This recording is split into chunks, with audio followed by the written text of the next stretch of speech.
আসসালামু আলাইকুম। আপনাদের সবাইকে স্বাগতম। আজকে আমি আপনাদের সাথে শেয়ার করব ভীষণ মুচমুচে আলু পাকোড়া রেসিপি। এই রেসিপিটা করার জন্য আমি ২টা বড় সাইজের আলু এভাবে ভালো করে খোসা ছাড়িয়ে তারপর ধুয়ে নিয়েছি। এবার আমি একটা গ্রেটারের সাহায্যে আলুগুলোকে গ্রেট করে নেব। আপনারা চাইলে চাকু কিংবা বটির সাহায্যেও এটা করতে পারেন। আমি গ্রেটারের যে বড় ছিদ্রযুক্ত অংশ আছে সেটা দিয়ে গ্রেট করব। এভাবে আমি সবগুলো আলু গ্রেট করে নেব। আমার সবগুলো আলু গ্রেট করে নেওয়া হয়ে গিয়েছে। এবার আমি এখানে কিছু পানি দিয়ে এগুলোকে ভালো করে ধুয়ে নেব।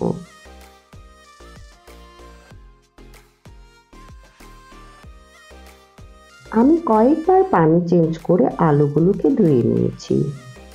এবার আমি পানি দিয়ে আলু কুচিগুলোকে অন্তত 10 মিনিট ভিজিয়ে রাখবো। এতে করে আলুর মধ্যে যে অতিরিক্ত স্টার্চ থাকে সেটা চলে যাবে আর আলু পাকোড়াগুলো খেতে অনেক ক্রিস্পি হবে। ফিরে এসেছি 10 মিনিট পর।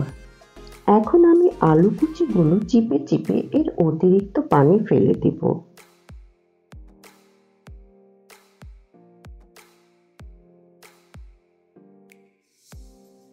আমার সবগুলো আলু কুচি চিপে নেওয়া হয়ে গিয়েছে। এখন আমি এখানে কিছু উপকরণ অ্যাড করব।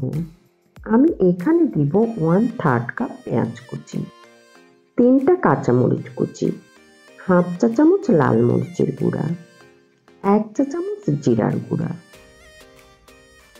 হাফ চা চামচ লবণ, 1 চা চামচ আদা রসুন বাটা।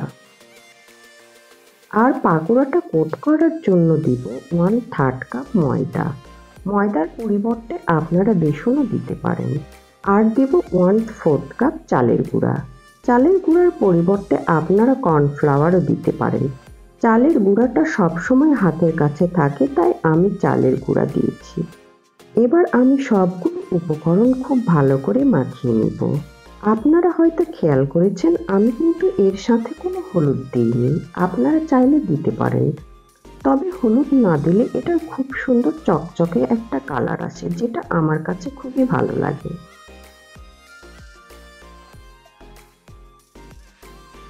আমি সবগুলো উপকরণ খুব ভালো করে মাখিয়ে নিয়েছি।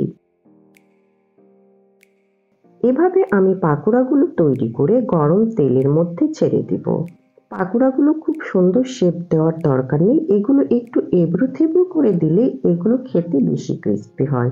পাকোড়াগুলো যতটা সম্ভব পাতলা করে দিতে হবে, তাহলে এটা খেতে বেশি ক্রিস্পি হবে। পাকোড়াগুলো আমি মিডিয়াম হিটে ভাজবো, কারণ এগুলো হাই হিটে ভাজলে উপরের লেয়ারটা তাড়াতাড়ি ক্রিস্পি হবে আর ভেতরটা কাঁচা থাকবে। আর লো হিটে ভাজলে পাকোড়াগুলো বেশি তেল অ্যাবসর্ব করবে আর ভাজার পর তাড়াতাড়ি নরম হয়ে যাবে। আর মিডিয়াম হিটে ভাজলে পাকোড়াগুলো ভীষণ ক্রিস্পি হবে। পাকোড়াগুলো দেবার সাথে সাথে উল্টিয়ে দেওয়ার প্রয়োজন নেই। এগুলো এক পাশ শক্ত হয়ে আসলে অপর পাশ উল্টিয়ে দিব। এতে করে পাকোড়াগুলো ভেঙে যাওয়ার কোনো সম্ভাবনা থাকবে না।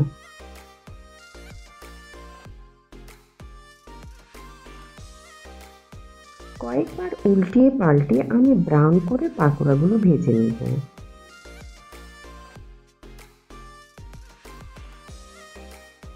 আমার পাকোড়াগুলো হয়ে গিয়েছে। এখন আমি এগুলো তুলে নেব। এভাবে আমি সবগুলো পাকোড়া তৈরি করে নেব। এই পাকোড়াটা এতটাই মজাদার আর ক্রিস্পি হয় যে আপনারা একবার ট্রাই করলে সেটা বুঝতে পারবেন। আমার রেসিপিটা যদি ভালো লেগে থাকে প্লিজ একটা লাইক করবেন আর এরকম আরও মজার মজার রেসিপি পেতে আমার চ্যানেলটা সাবস্ক্রাইব করবেন আর আমার পেজটাও ফলো করে আমার পাশে থাকবেন। আপনারা সবাই ভালো থাকবেন। আল্লাহ হাফেজ।